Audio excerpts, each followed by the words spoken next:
I've just come out here, have my Kit Kat break because I just had the night of hell, basically. I had a week of like dodging cysts, and then I finally got them out on Friday, and I felt really good, and there was a sense of relief that there was no pain. And then the very same day, sorry, that was yesterday, Thursday, not Friday, my day's right.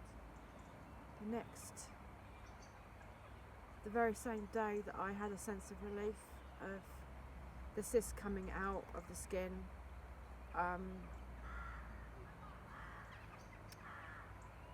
there was another military landing in this area, military landing. So what's really strange is the moment I get them out,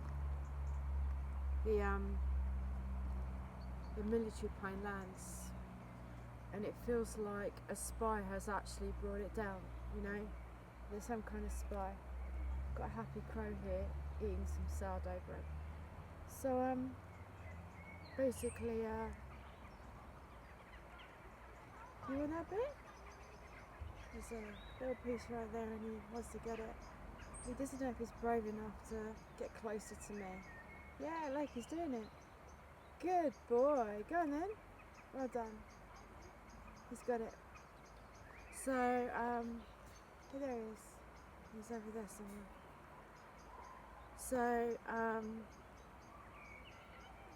the very day I got them out, which felt like 3 weeks of cysts coming out, because eventually they come to the surface of the skin and they just come out, you know. The very moment they come out, there's a military landing, and then the next day I will just get the most awful cysts, which is exactly what happened this morning. And then this like sexual violation follows it, where it literally forces my body to have sex, you know, and it just makes me feel like crap. It makes me feel so bad that I can't eat in the house. And it feels like it's malicious, which sounds delusional, but it feels like it's malicious. And I don't want to blame people, because I got my scan results and there is evidence of something going on there. There definitely is evidence in the report that there's something going on. But they haven't offered me an operation or anything, so there's also a cover-up. So they're admitting that they're looking at something in the report itself, but they're not actually offering me anything to go with it. Like, there's no like treatment or no, but they're saying that they're looking at something which has shown evidence of hemorrhages and insults. So like, they're admitting that something has gone on there, but I haven't had a consultation with a surgeon again, you know. And along with this military landing also comes the during that sleep I then get these fractions in the insults that trigger the popliteal spaces in the main nerve areas, the main popliteal spaces and nerve spaces, and it just forces you to, you know, do things you don't want to do.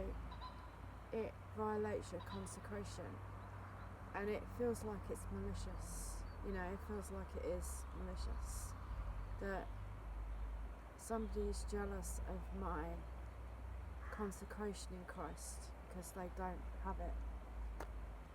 And I suspect it's somebody I've just told where to go lately, you know. But I don't want to blame an innocent person. That's the last thing I want to do.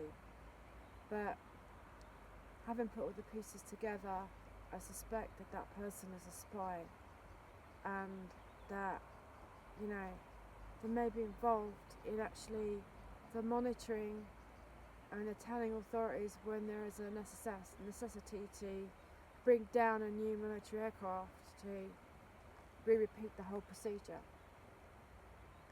Maybe she's even doing it for what she perceives as the king in the country. Like, maybe she perceives it as a loyal duty. Maybe she's perceiving it like she wants to get an MBE or something for it. But it's actually designed to drive me to suicide, because when someone is violating your sexuality, then, you know, you have no freedom, right? So, like, it's disgusting.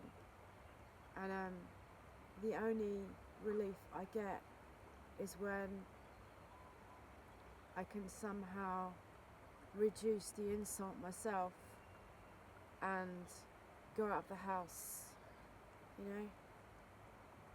Because it's like a mixture of, I know the spy is also infatuated with me, but she's lying about it. I know she's got some kind of weird infatuation, you know? And it's totally disgusting on every level. And yet, there are Christians who think that they're going to go to heaven, that they're serving God, that they're doing all the motions, they're walking the walk and they're talking the talk, right? But they're stopping you from serving with the insults they're giving you, right? So they're maliciously keeping you out of work. Haven't even had the Kit Kat. And they're maliciously keeping you out of work, and yet they're acting to the community like a Pharisee. Like exactly what that guy talked about, Devin, about the Pharisees, you know? They're acting like they are doing everything right. They're being seen in the street markets, you know, like, oh, they're doing everything and they're not giving you a look in, even when you are well enough to do something. They get all the honour, they get all the, you know, they get all the kind of volunteering coming in their domain, you know, like they're Mary Poppins. And it feels like they want all the accolade, they want their house to be better than yours. They don't want you to be well enough to be able to do the interior designing that you love doing and the gardening that you love doing. They don't want you to do any of that because yours would be better than theirs. Although before this attack, I did the last strip of wallpaper, it looks lovely. But then I felt physically sick afterwards. But they don't want you to express your creativity. You know, they don't want your house to be a palace. They don't want your house to look the way that it's meant to look. They want chaos in your life. And they want everybody to see them doing all the things, even though when they see children and they see animals, they never pet them because they're devoid of all human emotion, you know? So they will feed, you know, they'll do food, but you'll never see this kind of person ever pick up the cat and pet it, or, you know, feel genuine empathy for it, you know, like a real kind of maternal instinct that I have, you know, when you see a child or you see a creature and you just naturally feel love towards it and you pick it up and you give it a hug. You never see that in these people. They take all the credit and they take all the accolade and they take all the honour in the community for being efficient. But in actual fact, there's a real lacuna in like their human ability to express genuine love, you know. And the only reason they want the honour is to kind of make you feel like shit. Sorry, German beer, you know. The only reason they want the honour is to make you feel like, you know, you're not worth living. And then at the same time, they're kind of involved in this sexual cult, you know, because I don't know how they're creating the insults. There may be a sequence of events that are so complicated that they're causing it in different ways, you know, because I've made the place that I sleep in really safe, so I can't understand how anybody can actually get into it to cause the insult. But you wake up with a literal lump in the popliteal space. I can feel one there right now, and it really hurts. And then that lump will just get bigger and bigger and bigger, and it will eventually explode the vein if you don't save your own life. You know, the doctors are useless; they just leave you to die. And I have had heart emergencies by leaving it alone. So you need to fragmentise that cyst. You need to break it into pieces so it falls out. Otherwise, you're going to end up with a blocked vein, you know. And they know that you can't. Well, and the last thing you want to do is kind of blame them for it. You know, if you're not well, to blame them. You know, but the instinct I have is that there are some people involved in it. There are some people involved in my suffering. You know, there is some targeting going on. And it's very, very, very intricate in how they do what they do. Not quite sure how they cause it to kind of erupt in the cysts. But this doesn't feel like it's all a coincidence. And I have quit smoking and I refuse to go back, you know, because I don't want to get left behind in the tribulation. And I'm thinking that it might be that God is going to pay them back in the tribulation. Because my question to God is, if this person is involved, how come they are still walking around? How come they're still walking around?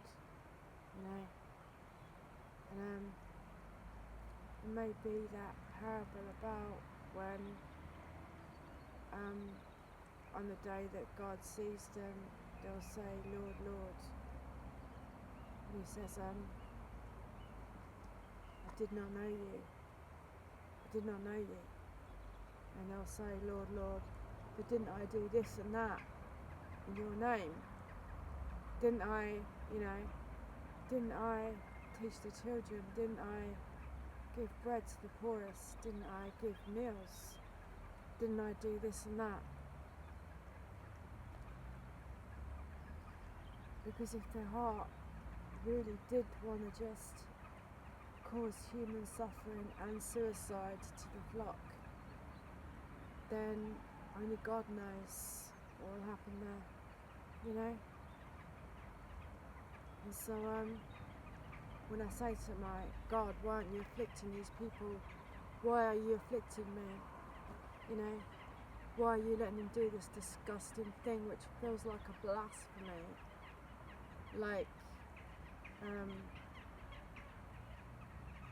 I feel like there's going to be a tribulation situation for some of them where they get left behind, because it feels like some of them are not even saved, even though they're walking the walk and they're talking the talk.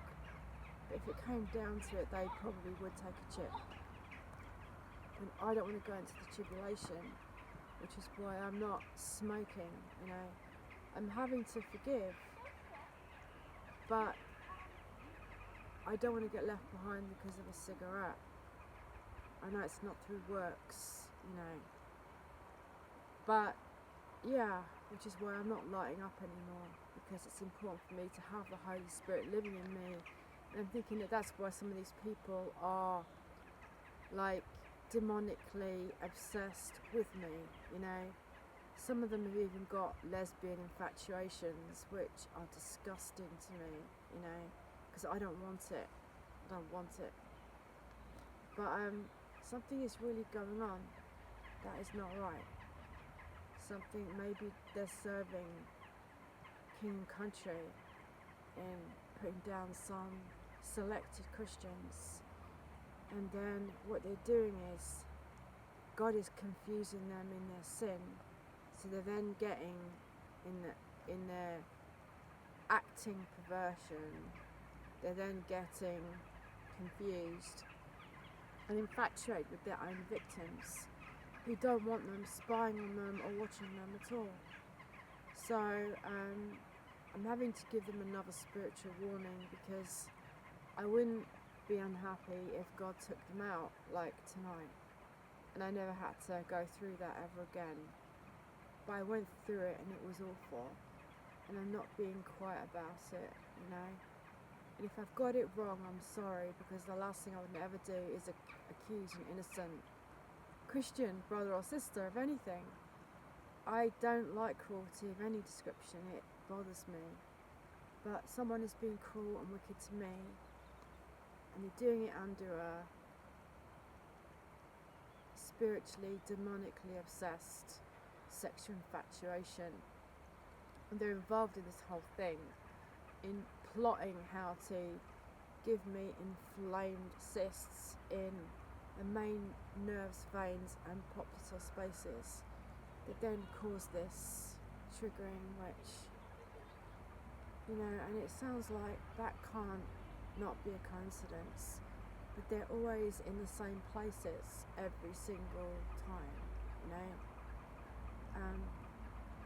And so you could say, well, those areas are probably cancerous, but the doctors are not saying that. They're saying that they're insults. They haven't actually said the word cancer. It might be a deliberate negligence, you know. And I've sent the results to a pastor, but like, there's some kind of cover-up going on.